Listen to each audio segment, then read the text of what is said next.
At sana natin. Nito guys, meron ba to sa inyo guys? Ito na siya.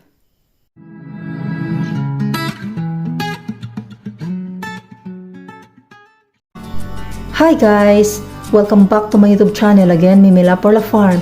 For today's content guys, ituturo ko sa inyo, ipakita ko sa inyo kung paano magluto ng blue rice. Siyempre ang aking ingredients ay bigas. Kahit anong variety ng bigas guys, ito sa akin, itong malambot na klaseng bigas. Ito ang meron ako eh. Dalawat kahating takal na bigas. Ano to guys, ganito ang takalan namin sa probinsya. At saka, ito ang magpapakulay ng aking blue rice. Ang tawag nito guys, meron ba to sa inyo guys? Ang tawag dito sa amin ay blue butterfly pea or blue ternate. Ito siya guys oh. Maraming variety to guys. Merong purple, merong pink, pero ang sa akin is blue. Kaya ito ang gagamitin ko. Kaya magiging blue siya. Ganito lang siya ang pag-prepare nito guys. Ito, hugasan muna. Siyempre, tapos ko na ito hinugasan. Pagkatapos hugasan, ilipat ko siya dito. Dito sa lagayan na ito.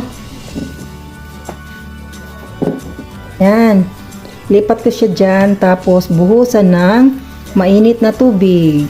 I-set aside muna siya guys. Ilubog natin yung mga ibang bulaklak na hindi pa nalubog. Set aside muna siya hanggang mag-penetrate na talaga ang lasa, ang kanyang kulay ng bulaklak. Ayan. Set aside muna natin ng ilang minutes. Habang siya'y set aside muna natin, huhugasan na natin ang bigas. At ito na guys ang na-set aside natin blue ternate. Ito na siya. Hinayaan ko muna, sinet aside ko muna ng ilang minutes. Yan na, it's blue na siya guys. As in, parang mangitim-ngitim na ang color niya sa pagka-blue. Ayan guys, oh. Pero bago ko ipagpatuloy kung paano i-prepare ang aking blue rice guys, babanggitin ko muna sa inyo kung ano ang mga health benefits nitong pag-iinom, pag-intake, pagkain nitong blue ternate. Itong butterfly pea guys ay maraming antioxidants ayon sa research. Talagang napapatunayan to guys ng mga researchers na marami to, mataas to sa antioxidants. Tapos napaka-natural pa niya guys. Hindi siya katulad nito, gagawin nating blue rice. Lulutuin natin sa blue rice. Ibang mga nagluluto, hinahalo nila pampakolor sa kanilang mga pagkain is artificial. Ano yun? Food coloring. May bad effects ang food coloring sa ating health guys. Pero itong blue ternate ay napakaganda nito guys kasi natural, pure natural oh. Tapos organic pa ito. Wala tong fertilizer, wala tong pesticide spray. Kaya pure natural talaga as in napaka-healthy nito. Super healthy talaga niya guys. Tapos nagpapa-improve pa din sa ating paningin itong blue ternate. Tapos nagpapa-stabilize daw siya ng blood sugar, yung mga may diabetes dyan. Mas maganda kung lagi kayong mag-intake nitong blue ternate. Tapos maganda pa ito sa skin. Itong blue ternate, nagpapaganda to siya, lalo nagpapakinis ng ating mga balat. Nagpapatibay din to sa ating mga buhok, lalo na yung ibang mga naglalagas ang mga buhok. Katulad ko, naglalagas ang buhok guys. Kaya mas mainam talagang laging umiinom nitong blue ternate para magpapatibay sa ating mga buhok.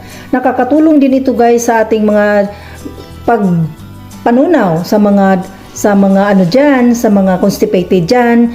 Nakakatulong sa pagpatunaw itong blue ternate. Tapos sa mga may respiratory problems din guys, nakakatulong din ito. So ang dami pang mga health benefits nito, yun lang ang mga nababanggit ko ang pinaka major. Saka kaya maganda to guys kung ito ang laging iinumin nyo, kakainin nyo sa ihalo nyo sa inyong blue rice. Madali lang naman to siya itanim guys. Dali lang talaga, tapos pwede lang siyang pagapang kahit saan sa mga bakod. Pwede siya guys. Ngayon, ipagpatuloy na natin ang ating pag-prepare nitong blue rice. Ngayon, tanggalin natin ang mga bulaklak. Yan, kasi hindi natin yan isama sa pagsaing. Pero may iba guys, yung kapatid ko, sinasama niya pag saing itong mga bulaklak talaga. Kasi pwede naman siyang kainin. Yung iba nga, hinahalo nila sa salad eh. Kinakain talaga. Yung vegetable salad, sinama nila, hinahalo nila yan. Makakain din ito guys. Kaya okay lang kung isasama niya yan sa pagsaing, nakakain talaga yan. Pero ang aking version is hindi. Ngayon, ito na yung aking bigas na nahugasan na. Ibuhos na natin itong. Ngayon, isalang na sa apoy ang ating blue rice. Kaso lang di siya makita kasi dark ang color ng aking kaldero. Ganyan talaga siya guys, ang color na yan. Tapos ang tubig pa ng blue natin is dark pa kaya hindi siya makikita. Mamaya pag nakulo at naluto na yan, kitang-kita na yan siya guys.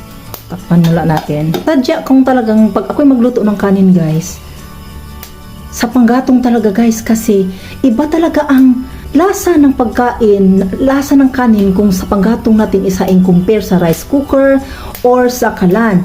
Meron naman akong kalan dito guys. Pero mas masarap pa rin, mas gusto ko talaga ang lasa ng kanin pag dito sa panggatong ko isasaing, kaya dyan siya lulutuin sa panggatong. Ayan na siya guys, kumulo na. Sana natin, ayan, kita-kita na ang blue. Ayan na guys, wala nang sabaw ang ating blue rice. Antay na lang natin, painin na lang natin. At ito na yung ating blue rice guys. Let's see. Oh, ayan siya. Blue na blue talaga. Ang sarap nito guys. Napaka-healthy nito. Natural talagang blue rice. Ayan na guys oh.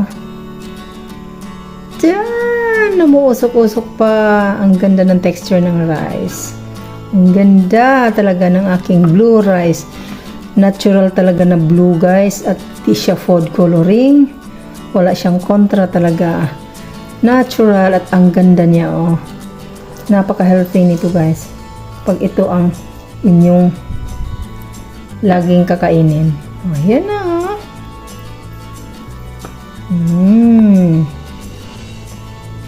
Ayan. At ito na yung aking blue rice guys. Mas pina-healthy na blue rice. Ang sarap nito guys. I-partner dito guys oh. Tadaan! Pina-healthy, pinasarap na talong salad sa gata. Sarap nito guys. Oh. Ay, yun itong aking dinner guys. Puro pure organic and pure natural. Walang artificial na anumang flavor dyan.